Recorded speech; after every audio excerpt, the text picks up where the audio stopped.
Greetings, loyal followers of the First Order. My name is Corbin22, and welcome back to another 100-point squad build for Star Wars X-Wing miniatures. In this series, we take a look at 100-point squad builds and discuss their competitive viability in the Star Wars X-Wing miniatures game. Tonight we're looking at another Imperial / First Order build that I recently come up with. This one emphasizes on being able to roll one additional attack die, regardless of the situation. So basically, yeah, the squadron's name is roll one additional attack die. That's literally the name I've chose for this build. It consists of 4 TIE fighters. We have Zeta leader piloting a TIE FO fighter. We have Mauler, Mithel, Backstabber, and Scourge, all piloting TIE fighter, standard TIE LN fighters. And like I said, the object behind this squadron is being able to roll one additional attack die when certain conditions are met. So enough of the ships themselves. Let's look at the build. 4 TIE fighters modified as heavily as they could be modified.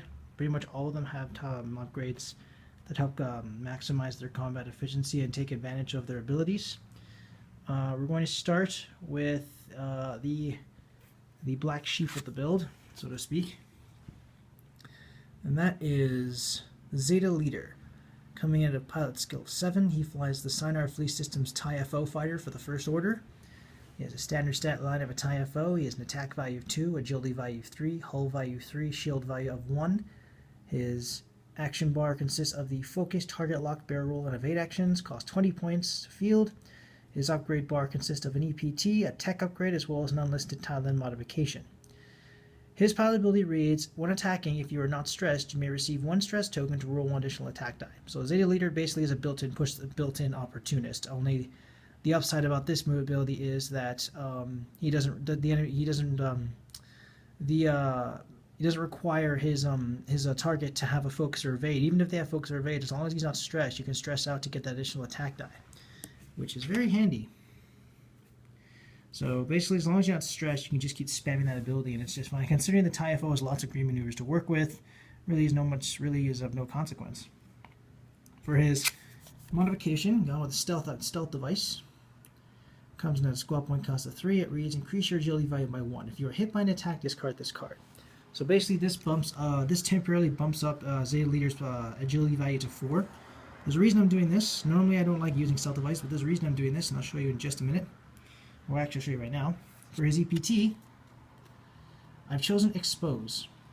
Coming in at a squad point cost of 4, it reads, until the end of this round, increase your prime weapon value by 1 and decrease your agility value by 1. So basically with Expose, combined with Zeta leader's ability, your attack value goes up by 2. So that means you have Stress to get the extra additional attack dice, Expose, increase your primary weapon value at the cost of your agility. So that's why I've got Stealth Device on here. His primary weapon value, his agility value is now at 4, but with Expose, at the cost of getting an extra attack value, your agility gets bumped back down to the standard 3. So as long as Zeta doesn't take a hit from an enemy attack, he should be okay. And of course, for his tech upgrade, I've gone with Weapons Guidance, which states when attacking, you spend a focus to change one of your blank results to a hit. So it comes with a squad point cost of 2. It's it comes with both the second core set, as well as the T-70 X-Wing expansion. Now let's move on to the standard ties. We'll start with this one. Used to be a personal favorite of my roommates, Mauler Mithel. Coming in at a pilot skill of 7, he flies the Sinar Fleet Systems TIE Fighter for the Galactic Empire. Standard style line of a TIE Fighter, attack 2, agility 3, hull 3, shield 0. Action bar consists of the focus, barrel roll, and evade actions. He costs 17 points to field. His action upgrade bar consists of an EPT as well as an unlisted tile modification. His pilot ability reads, when attacking at range 1, roll additional attack die. So, Mauler Mithel, range 1, he gets 2 range combat bonuses, essentially. He gets 1 for being at range 1 and another for his ability. So that means that basically it means at range 1, his attack value, his primary weapon value is the same as a TIE Interceptor's at range 1, which is very handy. Now, engine upgrade helps him to close the distance and get in as close as he can as fast as possible. Basically states your action bar gains the boost action icon, comes with a squad point cost of 4. That means he now can take focus, barrel rolls, evades, and boosts. And for his EPT, gone with Outmaneuver. When attacking a ship inside your firing arc, if you are not inside that ship's firing arc, reduces agility value by 1. So basically that means you get 2 additional attack, but they lose 1 agility as long as you stay outside the firing arc. which is perfect for one of his squad mates because they're going to be working in tandem with the squadron. Moving on, we have another kind of independent guy. We have Scourge. Coming at a pilot skill of 7, he also flies the Sinar Fleet Systems TIE Fighter for the Galactic Empire. Standard stats of a TIE Fighter: Attack 2, Agility 3, Hull 3, Shield 0.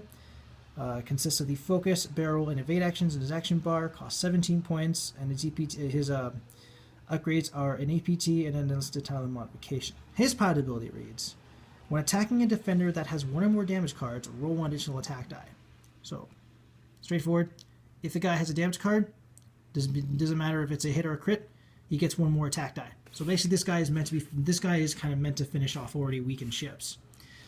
For his modification, I've chosen a twin-ion engine Mark II. Comes with a squad point cost of 1. It reads: you may treat all your bank maneuvers as green maneuvers. There's a reason for this, because for his EPT, I've given him a similar ability to Zeta Leader, which is Opportunist. Comes in a squad point cost of 4. It reads: when attacking, if the defender does not have any focus or evade tokens, you may receive 1 stress token to roll 1 additional attack die. You cannot use this ability if you have any stress tokens. So, Opportunist pretty much gives him the same kind of effect as Zeta Leader. Only difference is that Scourge's target has to be focus or evade free. So that means either Mauler, Mithel, or Zeta Leader are going to have to dish out the attacks first. The good thing about this squadron is because 3 of these guys are pilot skill 7, so you can choose which order to activate them, except for this guy over on the far right here. And this is the guy I'll be working in tandem with Mauler Mithel, and that is his wingmate, Backstabber. Coming in at a pilot skill of 6, he also flies the Sinar Fleet Systems TIE Fighter for the Galactic Empire. Attack 2, Agility 3, Hull 3, Shield 0. His action bars is the Focus, consists of the Focus, Barrel, and Evade, costs 16 points, and the only upgrades he can take are a Thailand modification. His pilot ability reads: when attacking him from outside the defender's firing arc, roll 1 additional attack die. So Backstabber and Mauler Mithel are going to be working in tandem, because range 1, he gets 1 additional attack die, outside firing arc, 1 additional attack die. So range 1, he'll also get that agility bonus. That means both of these guys have the potential to receive a ×2 multiplier to their primary weapon value. And of course, like with Mauler Mithel, he also has an engine upgrade to help him close the distance, get him as close as he can, and also and if he needs to get out of the enemy's firing arc, he can barrel roll to do so. So yeah, this is how the build is constructed. I'll return in just a moment to show exactly how the build works.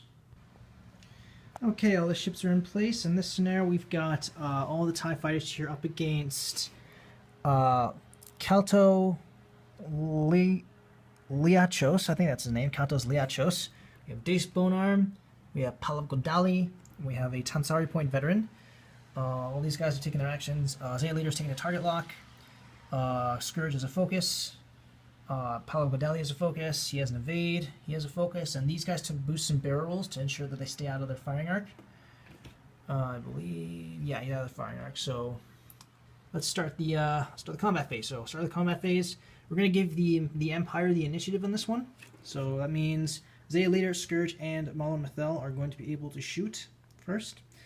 And let's say for this scenario, this guy already has a damage card on him. So he's lost his shield, so he only needs to take 1 more hit and he's out.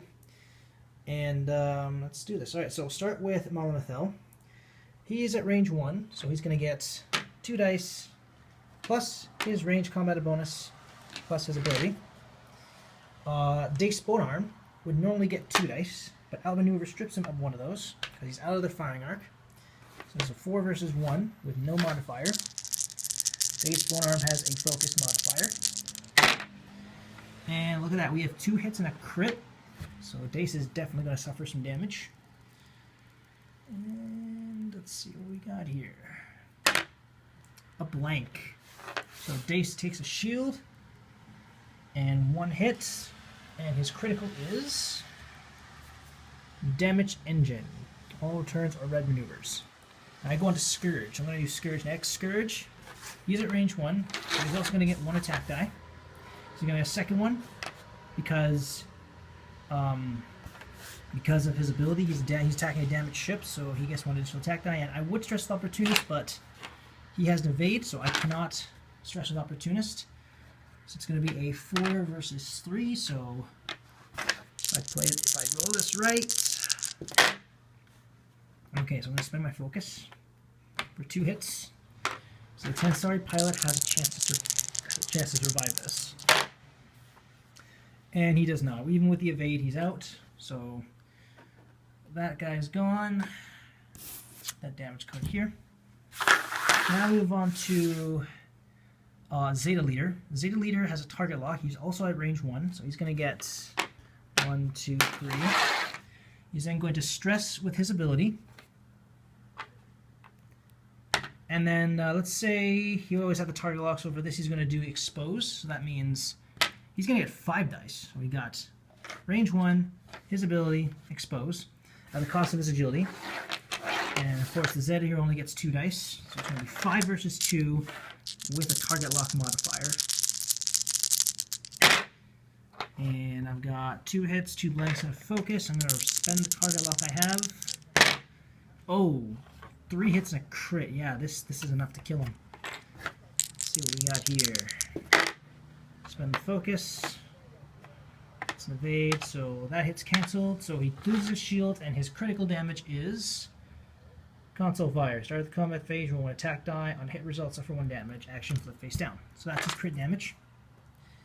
Okay, and now we move on to Dace. Dace gets to shoot now. He's going to fire his ion cannon at, I think it's ion cannon, yeah, he's got an ion cannon turret. He's going to fire it at, he's going to fire it at Mauler Mithel. It's going to be a 3-on-3, I believe. There's a focus modifier, to which he does not need. So, oops. So he is ionized. And because he's got Greedo, in fact, you know what, this should be a critical as well. Which is major hull breach, so everything is a crit. But that also means that Mithel also suffers a crit because of Greedo. And it's blinded pilot. Cannot perform attacks. And he also is ionized. And then of course, I think his ability is when he's ionized, range 1 to 3, he can receive a stress, and he gets an additional damage, I believe. Let me just double check his ability. Yeah, suffer 1 damage. So, Mithel now has 2 damage cards. But, yeah. So, Mauler Mithel's close to dying. Now we have Backstabber. Backstabber's going to try and finish off Dace Bonearm. He's at range 1 outside of his enemy's firing arc, so that means he's going to get additional attack die. It's going to be 4 versus 2. Away. 2 crits. Oh, 2 blanks. Yeah, he's out of there. Dace Bonearm is done. What were his crits? Let's find out what his crits were. His crits were weapons failure and stunned pilot. Alright, and now we're going to have Palakodali. He's going to shoot his auto blaster turret at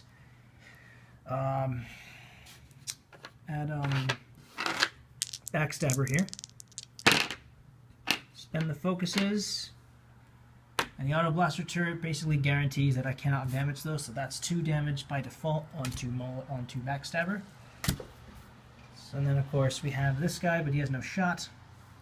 And that's that. So, this is how the roll 1 additional attack die squadron works. Let me know what you guys think in the comments below. Any constructive criticism is greatly appreciated. If you like, you may use this build for any competitive or casual play, or you could tweak it or revamp it to your own specifications. Again, thank you guys so much for watching. I really do appreciate your continued support. And remember, my loyal followers, the dark side will always be with you. Glory to the First Order!